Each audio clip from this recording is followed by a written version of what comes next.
Hello everybody, welcome to my channel. आज हम discuss करेंगे मॉडर्न पीरियोडिक टेबल्स में कुछ प्रॉपर्टीज के बारे में। वो किस तरह से मॉडर्न पीरियोडिक टेबल्स में वेरी करता रहता है, किस तरह से वेरी करता है, वो सारे के सारे हम डिटेल से डिस्कस करेंगे। देखिए, कई सारे प्रॉपर्टीज है इसमें, जैसे valency, atomic size, metallic character, non metallic character, electronegativity, electron affinity, ionisation energy. ये सारे के सारे जो प्रॉपर्टीज हैं वो किस तरह से मॉडर्न पीरियोडिक टेबल्स में वेरी करता है।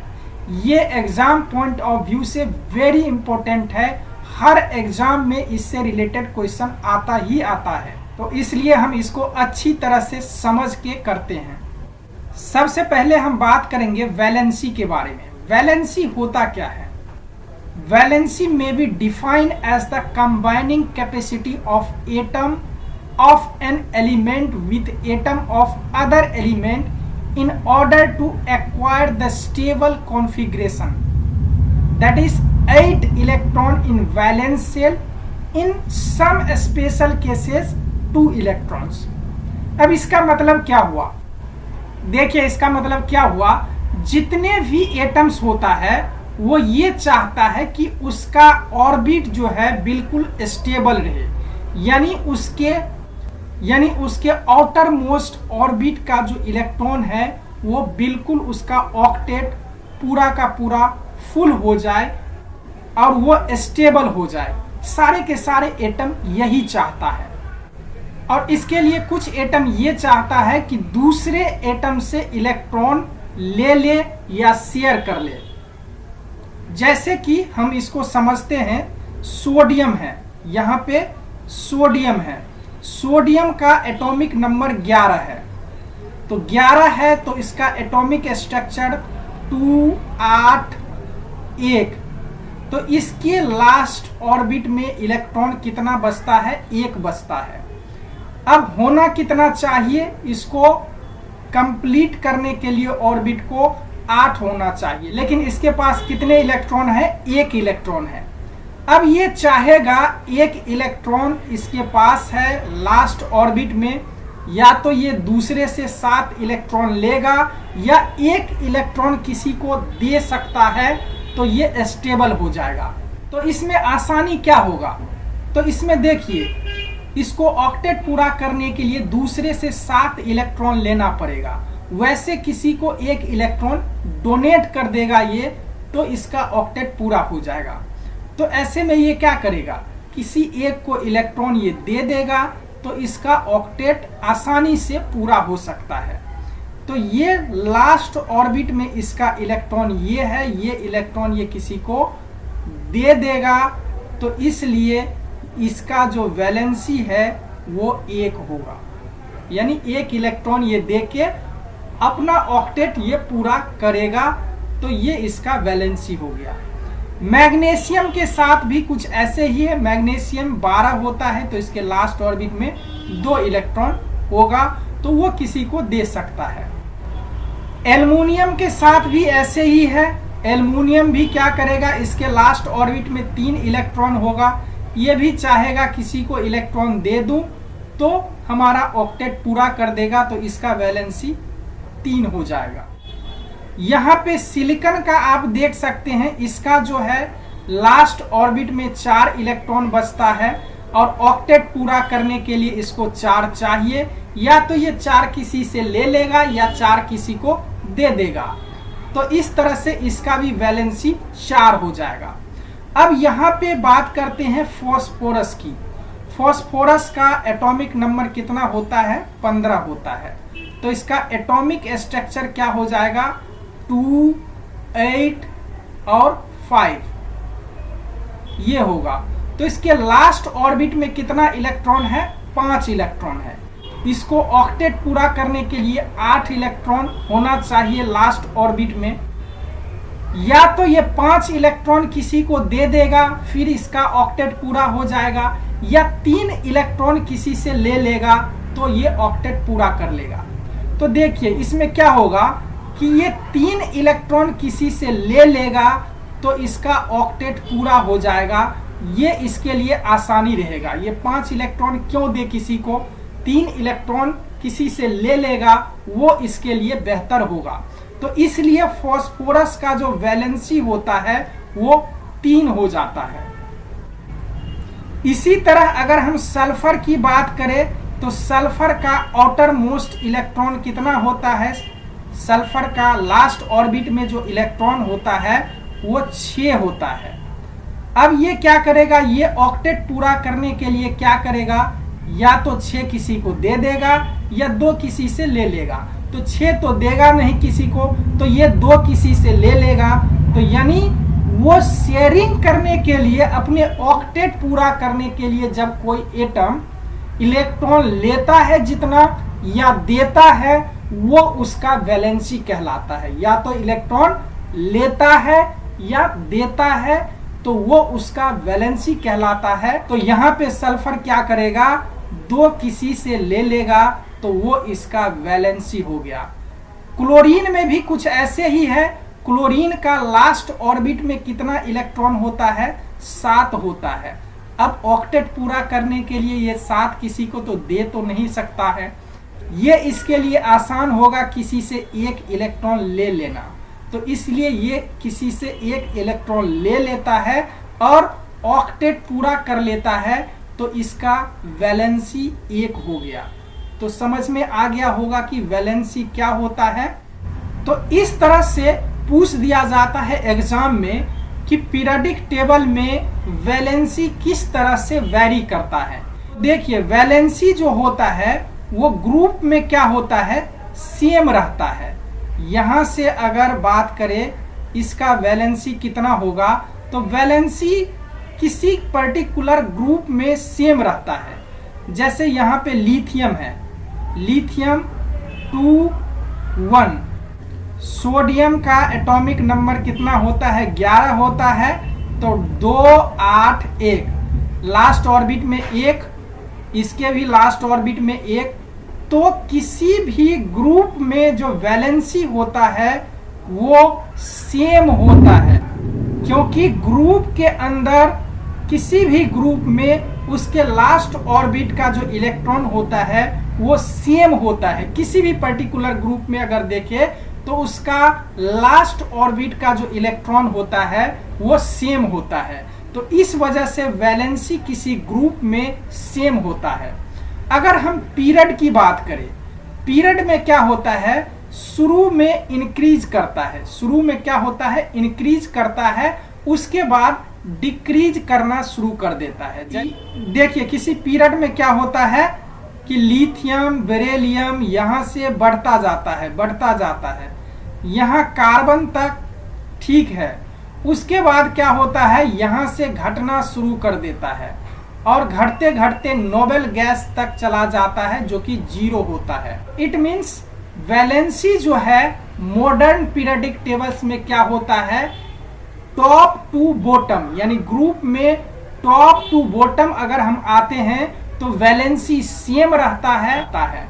अगर पीरियड्स की बात करें उसमें अगर लेफ्ट टू राइट अगर जाए तो क्या होता है, शुरू में क्या होता है, इंक्रीज होता है, फिर उसके बाद डिक्रीज करता है और 0 तक चला जाता है, नोबेल गैस तक में ये 0 हो जाता है,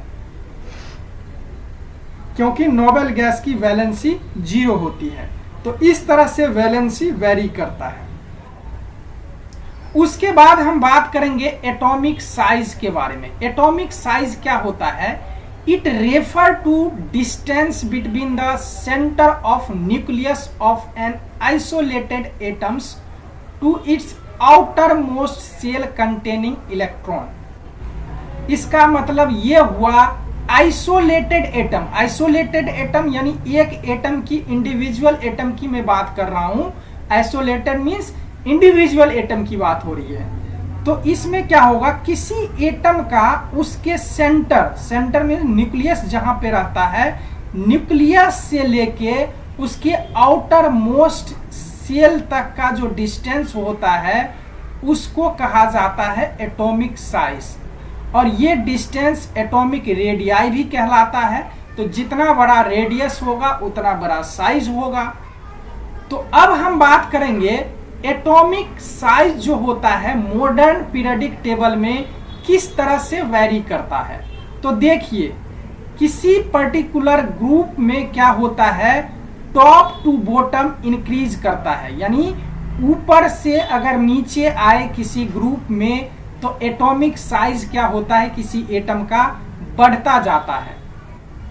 वहीं लेफ्ट टू राइट अगर जाए तो ये साइज क्या होता है, डिक्रीज करता है। अब यहां पे एक चीज आप देख सकते हैं,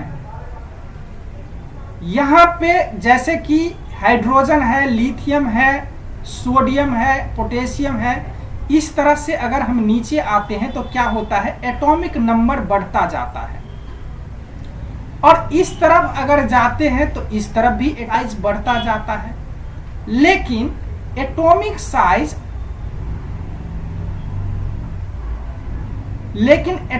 साइज डाउन द ग्रुप बढ़ता है, लेकिन पीरियड की तरफ अगर लेफ्ट टू राइट अगर जाते हैं तो घटता है। ऐसा क्यों होता है? तो देखिए, सबसे पहले हम बात करेंगे टॉप टू बॉटम।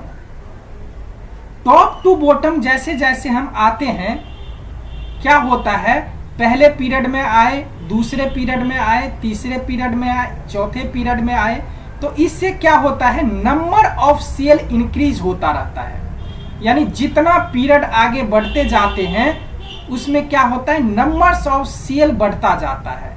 और नंबर ऑफ सेल बढ़ने से क्या होता है, एटॉमिक साइज जो है, एटॉमिक रेडियाई बढ़ता जाता है। यानी यहां इसमें कितने सेल है, 1 2 3, 1 2 3, यानी ये तीसरे पीरियड में होगा ये एलिमेंट, और इसका साइज जो है, रेडियस थोड़ा सा बड़ा होगा।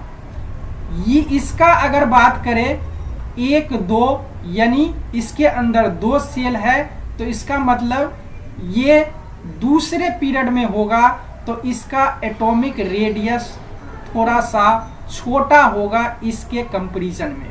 तो इस वजह से नीचे जैसे आते हैं तो पीरियड बढ़ता जाता है, उससे नंबर ऑफ सेल बढ़ जाता है एटम्स का। तो इस वजह से क्या होता है, पीरियोडिक टेबल्स में टॉप टू बॉटम अगर हम आते हैं तो एटॉमिक साइज बढ़ता है। लेकिन यहां पे अगर बात करें पीरियड्स में अगर हम जाते हैं, किसी पर्टिकुलर पीरियड्स में अगर जाते हैं तो क्या होता है, अब देखिए यहां पे अगर हम किसी पीरियड्स में अगर देखें बढ़ते जा रहे हैं तो क्या होता है कि एटॉमिक साइज डिक्रीज होता है। ऐसा क्यों होता है, तो उसके बारे में हम थोड़ा सा देखते हैं। देखिए, किसी पर्टिकुलर पीरियड्स में क्या होता है, नंबर ऑफ सेल फिक्स होता है। किसी भी पीरियड्स में नंबर्स ऑफ सेल फिक्स होता है, किसी भी पीरियड्स में नंबर ऑफ सेल फिक्स होता है। उसके बाद दूसरा लॉजिक यहां पे देखिए, यहां पे क्या हो रहा है, अगर पीरियड्स में लेफ्ट टू राइट अगर बढ़ते जाते हैं तो क्या होता है, एटॉमिक नंबर बढ़ रहा है। यहां से sodium, magnesium, aluminium, silicon, phosphorus, तो इस तरह से क्या होता है, किसी भी पर्टिकुलर पीरियड में अगर लेफ्ट टू राइट अगर हम जाते हैं तो इसका एटॉमिक नंबर बढ़ रहा है। इससे क्या होता है कि एटॉमिक नंबर अगर बढ़ रहा है और नंबर ऑफ सेल फिक्स है, तो इस पे क्या होगा कि एटॉमिक नंबर्स बढ़ने से क्या होगा, न्यूक्लियस के अंदर क्या होता है, जितना एटॉमिक नंबर होगा उतना प्रोटॉन की संख्या होगी, यानी उतना पॉजिटिव चार्ज होगा न्यूक्लियस पे। और इस वजह से क्या होगा, जितना अधिक पॉजिटिव चार्ज होगा उतना अधिक तेजी से यहाँ पे जो इलेक्ट्रॉन होगा उसको ये पॉजिटिव चार्ज अपनी तरफ पुल करेगा, खींचेगा, अपनी तरफ क्या करेगा, इसको खींचेगा, आउटर मोस्ट सेल में जो इलेक्ट्रॉन होगा उसको खींचेगा। तो इससे क्या होगा, इसका जो वॉल्यूम है वो श्रिंक करेगा, यानी सिकुड़ जाएगा। सिकुड़ जाएगा तो क्या होगा, इसका साइज कम हो जाएगा, इसका वॉल्यूम कम होगा, इसका साइज कम होता चला जाएगा। इसलिए लेफ्ट टू राइट अगर हम जाते हैं पीरियोडिक टेबल में, तो एटॉमिक साइज डिक्रीज होता है, क्योंकि न्यूक्लियर चार्ज बढ़ जाता है एटॉमिक नंबर बढ़ने से, इस वजह से ऐसा होता है। तो आपको ये चीज समझ में आ गया होगा। What about the size of atom we move down the group from top to bottom? It increase होता है। क्यों होता है? Because of numbers of shell of orbit increases as we move down the group, so the numbers of shell increase, the atomic size increase। यानी हम जैसे जैसे किसी ग्रुप में डाउन होते हैं, यानी टॉप टू बॉटम आते हैं, तो क्या होता है? नंबर्स ऑफ सेल इंक्रीज करता है, तो इससे क्या होता है? एटॉमिक साइज इंक्रीज होता है। अब वैलेंसी के बारे में डिस्कस कर चुके हैं, एटॉमिक साइज के बारे में डिस्कस हमने कर लिया। अब हम मेटेलिक कैरेक्टर्स के बारे में डिस्कस करेंगे। देखिए मेटेलिक कैरेक्टर्स क्या होता है। Metallic characters means the tendency of an atom to lose electron, यानी किसी भी एटम का उसके इलेक्ट्रॉन को लॉस करने की जो टेंडेंसी होता है, उसको हम मेटेलिक कैरेक्टर कहते हैं। मेटल क्या होता है? मेटल एक्चुअली में इलेक्ट्रॉन लॉस करता है, यानी वो चाहता है इलेक्ट्रॉन लूज कर दे, यानी लूज कर देता है, किसी को दे देता है। तो ये कैरेक्टर मेटल्स के अंदर होता है। तो मेटेलिक कैरेक्टर्स पीरियोडिक टेबल में किस तरह से वेरी करता है? तो मेटेलिक कैरेक्टर्स इंक्रीज करता है अगर हम टॉप टू बॉटम आते हैं, यानी टॉप टू बॉटम जैसे जैसे आते हैं तो क्या होता है? मेटेलिक कैरेक्टर इंक्रीज करता है। वहीं हम लेफ्ट टू राइट अगर जाते हैं तो क्या होता है? मेटेलिक कैरेक्टर क्या होता है? डिक्रीज करता है। ऐसा होता क्यों है? तो देखिए मेटेलिक कैरेक्टर्स इसलिए इसमें इंक्रीज करता है, थोड़ा सा यहाँ पे हम समझते हैं। जैसे लिथियम है, लिथियम का एटॉमिक स्ट्रक्चर 2 और 1 है, तो यहाँ पे लास्ट ऑर्बिट में क्या है? 1 इलेक्ट्रॉन है। सोडियम के भी लास्ट ऑर्बिट में 1 इलेक्ट्रॉन है। तो नीचे जैसे जैसे जाते हैं तो क्या होता है कि नंबर्स ऑफ सेल इंक्रीज करता है, नंबर्स ऑफ सेल इंक्रीज करता है। तो न्यूक्लियस से इलेक्ट्रॉन जो होता है लास्ट ऑर्बिट में, उसका डिस्टेंस जो है वो काफी अधिक होता है। इसलिए क्या होता है? लास्ट ऑर्बिट से इलेक्ट्रॉन को निकालना बहुत आसान हो जाता है। इससे क्या होगा? कोई भी एटम आसानी से इलेक्ट्रॉन को लूज कर देगा, जितना उसका साइज वो बड़ा होगा। लेकिन वही क्या होता है? जैसे जैसे हम लेफ्ट टू राइट जाते हैं तो क्या होता है? यहाँ पे इसका साइज जो है वो डिक्रीज होता है। तो आसानी से किसी एटम से हम इलेक्ट्रॉन को लूज नहीं कर सकते हैं, यानी एटॉमिक साइज डिक्रीज होगा। तो इससे क्या होगा? न्यूक्लियर चार्ज अधिक होगा, और न्यूक्लियर चार्ज अधिक होगा इलेक्ट्रॉन को अधिक फोर्स से खींच के रखेगा। तो इस वजह से ये मेटेलिक प्रॉपर्टीज जो है, कैरेक्टर जो है, ये लेफ्ट टू राइट डिक्रीज होता है। तो देखिए अब हम थोड़ा सा नॉन मेटेलिक कैरेक्टर्स के बारे में बात करेंगे। जैसे मेटेलिक कैरेक्टर्स के बारे में देखा था, किसी भी एटम का जो टेंडेंसी होता है इलेक्ट्रॉन को लॉस करने की, वो मेटेलिक कैरेक्टर्स होता है। नॉन मेटेलिक कैरेक्टर्स उसका अपोजिट हो जाता है। किसी भी एटम का जो टेंडेंसी होता है गेनिंग द इलेक्ट्रॉन्स, वो होता है नॉन मेटेलिक टेंडेंसी, उसको कहा जाता है नॉन मेटेलिक टेंडेंसी। अब ये पीरियोडिक टेबल्स में किस तरह से वेरी करता है? जैसे यहाँ पे आपने देखा था मेटेलिक टेंडेंसी क्या कर रहा है, यहाँ से टॉप टू बॉटम इंक्रीज कर रहा है। तो ये टॉप टू बॉटम क्या करेगा? डिक्रीज करेगा। टॉप टू बॉटम डिक्रीज करेगा नॉन मेटेलिक टेंडेंसी। और पीरियड में लेफ्ट टू राइट क्या करेगा? मेटेलिक क्या कर रहा है? डिक्रीज कर रहा है। नॉन मेटेलिक क्या करेगा? इंक्रीज करेगा। ये इसका अपोजिट हो जाता है। यानी नॉन मेटेलिक कैरेक्टर क्या होगा पीरियोडिक टेबल्स में? टॉप टू बॉटम किसी ग्रुप में डिक्रीज करेगा और पीरियड्स में लेफ्ट टू राइट इंक्रीज करेगा। उसके बाद नॉन मेटलिक के बारे में हमने डिस्कस कर लिया। अब हम बात करेंगे इलेक्ट्रोनेगेटिविटी के बारे में। इलेक्ट्रोनेगेटिविटी क्या होता है और ये किस तरह से पीरियोडिक टेबल्स में वेरी करता है वो हम देखते हैं। सबसे पहले बात करते हैं what is the electronegativity. Electronegativity होता क्या है, देखिए the tendency of an atom in a molecules to attract share pair of electron toward itself is known as electronegativity. तो देखिए इसमें सबसे पहली बात है शेयर पेयर इलेक्ट्रॉन की। शेयर पेयर यानी कोवालेंट बॉन्ड फॉर्म होगा। एग्जाम्पल के लिए हम HCl लेते हैं। HCl में किस तरह का बॉन्ड होता है, कोवालेंट यानी शेयर पेयर बॉन्ड होता है। उसमें क्या होता है, एक हाइड्रोजन और एक क्लोरीन का जो है इलेक्ट्रॉन है इसके अंदर, और ये शेयर करके बॉन्ड बनाता है। तो इसमें देखिए इसमें इलेक्ट्रॉन को अट्रैक्ट करने की टेंडेंसी किसमें अधिक होगा, इसमें इलेक्ट्रॉन को अट्रैक्ट करने की टेंडेंसी सबसे अधिक क्लोरीन के पास होगा। हाइड्रोजन के कंपैरिजन में इलेक्ट्रॉन को कौन ज्यादा अट्रैक्ट करेगा, तो क्लोरीन करेगा, क्योंकि क्लोरीन के लास्ट ऑर्बिट में 7 इलेक्ट्रॉन होता है। वो चाहेगा एक इलेक्ट्रॉन को काफी तेजी से अट्रैक्ट करें। तो इस वजह से ये जो टेंडेंसी होता है कोवालेंट बॉन्ड के अंदर यानी शेयर पेयर बॉन्ड के अंदर किसी एटम्स को इलेक्ट्रॉन को अट्रैक्ट करने की जो टेंडेंसी होता है वो इलेक्ट्रोनेगेटिविटी कहलाता है।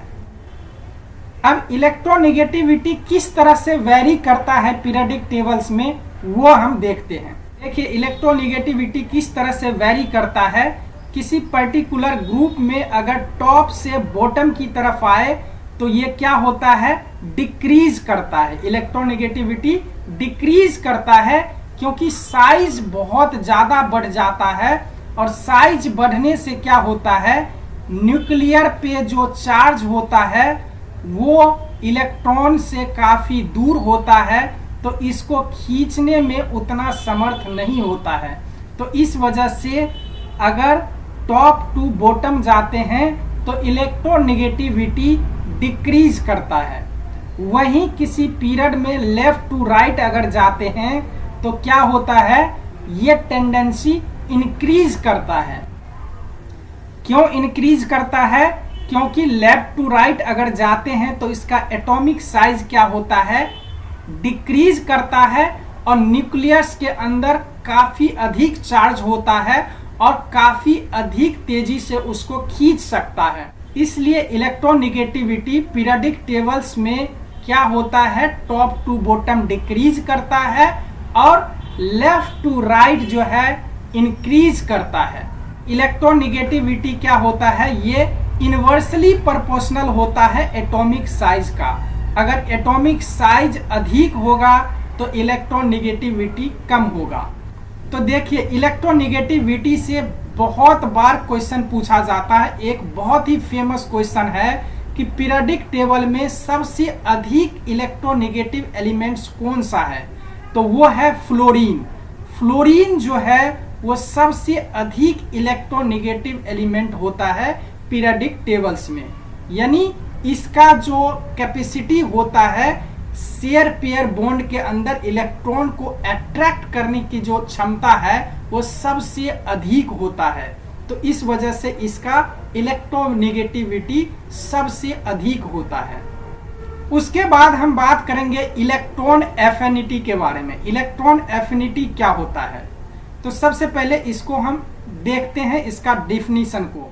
देखिए electron affinity is defined as the change in energy of neutral atoms in gaseous phases when an electron is added to the atoms to form a negative ion. In other words, the neutral atom likelihood of gaining an electron. तो देखिए सबसे पहले ये term है एक neutral atom. हम किसी neutral atom की बात कर रहे हैं। दूसरी बात गैसियस फेस की बात कर रहे हैं, और आइसोलेटेड एटम। तो देखिए इसका मतलब ये हुआ किसी एटम्स का जो टेंडेंसी होता है इलेक्ट्रॉन को एक्सेप्ट करने की, इलेक्ट्रॉन को एक्सेप्ट करने की जो टेंडेंसी होता है किसी भी एटम्स का, उसको हम इलेक्ट्रॉन एफिनिटी कहते हैं। जैसे कि यहाँ पे आप देख सकते हैं क्लोरीन है। अब क्लोरीन में क्या होता है, लास्ट ऑर्बिट में 7 इलेक्ट्रॉन होता है। अब क्या होगा कि ये क्या करेगा, ये चाहेगा कि एक इलेक्ट्रॉन मेरे पास आ जाए, तो इसकी जो टेंडेंसी होगा एक्सेप्ट 1 इलेक्ट्रॉन, एक इलेक्ट्रॉन एक्सेप्ट करने की, गेन करने की, वो होता है इलेक्ट्रॉन एफिनिटी। अब क्या होगा, जब ये इलेक्ट्रॉन जो है ये गेन करेगा तो क्या होगा, कुछ एनर्जी रिलीज होगी, तो उसे कहते हैं इलेक्ट्रॉन एफिनिटी। एनर्जी जो रिलीज होगा वो इलेक्ट्रॉन एफिनिटी। तो ये पीरियोडिक टेबल्स में किस तरह से वेरी करता है वो हम देखते हैं। देखिए इलेक्ट्रॉन एफिनिटी क्या होता है, टॉप टू बॉटम हम जैसे जैसे आते हैं तो क्या होगा, ये टेंडेंसी डिक्रीज करेगा, और जैसे जैसे हम लेफ्ट टू राइट पीरियड में जाएंगे तो ये टेंडेंसी इंक्रीज करेगा। अब क्यों डिक्रीज इंक्रीज करेगा, क्योंकि जैसे जैसे हम नीचे आते हैं तो क्या होता है, एटॉमिक साइज बड़ा होता जाता है, और बड़ा होने के कारण क्या होता है, न्यूक्लियस से इस सेल का जो डिस्टेंस है वो दूर होता जाता है, और इसका न्यूक्लियस पे जो चार्ज होता है वो खींचने में असमर्थ हो जाता है। यानी जितना डिस्टेंस होगा तो क्या होगा, वो खींचने में असमर्थ होगा। लेकिन इसमें क्या होगा कि जैसे जैसे हम आगे बढ़ेंगे पीरियड में लेफ्ट टू राइट, तो न्यूक्लियर चार्ज यहाँ पे इंक्रीज होता रहता है, और नंबर ऑफ सेल फिक्स होता है, डिस्टेंस जो है वो फिक्स होता है, तो आसानी से क्या करेगा, कोई भी यहाँ पे जो एटम होगा वो किसी इलेक्ट्रॉन को इजिली खींच लेगा। तो ये टेंडेंसी जो गेनिंग इलेक्ट्रॉन एक्सेप्ट करने की जो इलेक्ट्रॉन की जो टेंडेंसी है वो इलेक्ट्रॉन एफिनिटी कहलाता है। अब इससे भी रिलेटेड बहुत फेमस क्वेश्चन पूछा जाता है एग्जाम में कि पीरियोडिक टेबल्स में कौन ऐसा एलिमेंट है जिसका इलेक्ट्रॉन एफिनिटी सबसे अधिक होता है। तो कौन सा एलिमेंट है, क्लोरीन है। क्लोरीन का इलेक्ट्रॉन एफिनिटी सबसे अधिक होता है, और सबसे कम किसका होता है, वो नोबेल गैस का होता है। नोबेल गैस की इलेक्ट्रॉन एफिनिटी 0 होता है। तो अभी आपने देखा कि सबसे अधिक इलेक्ट्रोनेगेटिव एलिमेंट कौन होता है, फ्लोरीन होता है, और सबसे अधिक इलेक्ट्रॉन एफिनिटी वाला जो एलिमेंट होता है वो क्लोरीन होता है। अब हम बात करेंगे आयोनाइजेशन एनर्जी के बारे में। ये भी बहुत ही इंपॉर्टेंट है, कई बार एग्जाम में पूछा जा चुका है। देखिए आयोनाइजेशन एनर्जी सबसे पहले होता क्या है, इसको थोड़ा सा ध्यान से देखिएगा। The energy required to remove an electron from a neutral isolated gaseous atom and convert it into the positively gaseous ion called ionization energy। तो आयोनाइजेशन पोटेंशियल या आयोनाइजेशन एनर्जी एक ही बात होता है। तो आयोनाइजेशन एनर्जी ये एक एनर्जी की बात हो रही है यहाँ पे। तो इसमें बात हो रही है कि अमाउंट ऑफ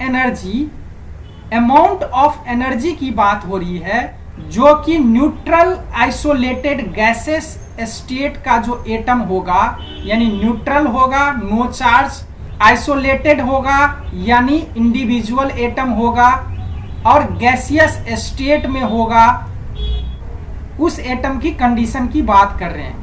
यानी न्यूट्रल होगा, आइसोलेटेड होगा, गैसियस स्टेट में होगा, उसमें से एक इलेक्ट्रॉन खींचने में जो एनर्जी खपत होगी वो आयोनाइजेशन एनर्जी होगा। जैसे कि हम एग्जाम्पल से समझते हैं, ये रहा एटम। अब इस एटम में से एक इलेक्ट्रॉन निकालना है। अब इलेक्ट्रॉन अगर निकालेंगे तो क्या होगा, इलेक्ट्रॉन को फोर्स से खींचना होगा, क्योंकि यहाँ पे न्यूक्लियस पे पॉजिटिव चार्ज है और ये पॉजिटिव चार्ज क्या करता है, एक फोर्स लगाता है, इलेक्ट्रॉन को खींच के रखता है। अब इस फोर्स के अगेंस्ट हमें एक फोर्स लगाना पड़ेगा जिससे कि इस इलेक्ट्रॉन को हम बाहर निकाल सके। वही अमाउंट ऑफ फोर्स को आयोनाइजेशन एनर्जी कहते हैं, जिस फोर्स से हम एक इलेक्ट्रॉन को इसके सेल से हम बाहर निकाल सके, वो होगा आयोनाइजेशन एनर्जी। अब एक इलेक्ट्रॉन अगर हम किसी एटम से निकाल देंगे तो क्या होगा, इस पे पॉजिटिव चार्ज आ जाएगा। तो इसी को हम आयोनाइजेशन एनर्जी कहते हैं। The energy required to remove an electron from neutral isolated gaseous atom and convert into positively gaseous ion called ionisation energy. यानी गैसियस स्टेट का ये एटम है, इसमें से एक इलेक्ट्रॉन हमें निकालना होगा। निकालेंगे कैसे, एनर्जी लगाना पड़ेगा। एनर्जी से हम इसको एक इलेक्ट्रॉन निकालेंगे और जो एनर्जी खपत होगी उसको आयोनाइजेशन एनर्जी कहते हैं। तो देखिए पीरियोडिक टेबल्स में आयोनाइजेशन एनर्जी किस तरह से वेरी करता है। तो देखिए जैसे जैसे हम नीचे की तरफ जाएंगे top to bottom periodic tables में, तो आयोनाइजेशन एनर्जी क्या होगा, डिक्रीज होगा। और जैसे जैसे हम पीरियड में लेफ्ट टू राइट की तरफ जाएंगे तो आयोनाइजेशन एनर्जी इंक्रीज होगा। ऐसा क्यों होगा, इसीलिए होगा क्योंकि जैसे जैसे हम नीचे आते हैं एटॉमिक साइज बढ़ता जाता है, नंबर ऑफ सेल बढ़ता जाता है, जो यहाँ पे चार्ज होगा उसका डिस्टेंस और इलेक्ट्रॉन जो आउटर मोस्ट सेल में होगा उसका डिस्टेंस बढ़ता जाएगा और इस फोर्स का इफेक्ट जो है कम होगा। तो इसलिए कम एनर्जी से हम इसको खींच लेंगे एक इलेक्ट्रॉन को। तो इस वजह से आयोनाइजेशन एनर्जी पीरियोडिक टेबल्स में जैसे जैसे टॉप टू बॉटम हम जाते हैं तो डिक्रीज होता है। वहीं अगर लेफ्ट टू राइट अगर जाते हैं पीरियड में तो क्या होता है, इंक्रीज होता है, क्योंकि इसमें नंबर ऑफ सेल तो फिक्स होता है और जैसे जैसे हम बढ़ते हैं तो क्या होता है, एटॉमिक नंबर बढ़ने से न्यूक्लियर पे चार्ज बहुत ज़्यादा होता है और चार्ज ज़्यादा होगा तो ज़्यादा फोर्स से इसको खींचेगा। चार्ज ज़्यादा होगा तो ज़्यादा फोर्स से इलेक्ट्रॉन को खींच के रखेगा। तो इसमें से एक इलेक्ट्रॉन खींचने में हमें बहुत ज़्यादा एनर्जी लगेगा। इस वजह से ग्रुप में टॉप टू बॉटम हम जाते हैं तो आयोनाइजेशन एनर्जी डिक्रीज करता है। वहीं पीरियड में लेफ्ट टू राइट अगर हम जाते हैं तो आयोनाइजेशन एनर्जी इंक्रीज होता है। हीलियम का सबसे अधिक आयोनाइजेशन एनर्जी होता है। हीलियम का सबसे अधिक पीरियोडिक टेबल्स में जो एलिमेंट है सबसे अधिक जो होता है वो हीलियम का होता है। तो इस तरह से हमने इलेक्ट्रोनेगेटिविटी के बारे में डिस्कस कर लिया, इलेक्ट्रॉन एफिनिटी के बारे में डिस्कस कर लिया, आयोनाइजेशन एनर्जी के बारे में भी डिस्कस कर लिया। तो अभी के लिए बस इतना ही। Thank you. अगर ये वीडियो आप लोगों को अच्छा लगा हो तो प्लीज़ चैनल को ज़रूर सब्सक्राइब करें और वीडियो को लाइक करें, शेयर करें। अगर कुछ पूछना हो तो प्लीज़ कमेंट करें।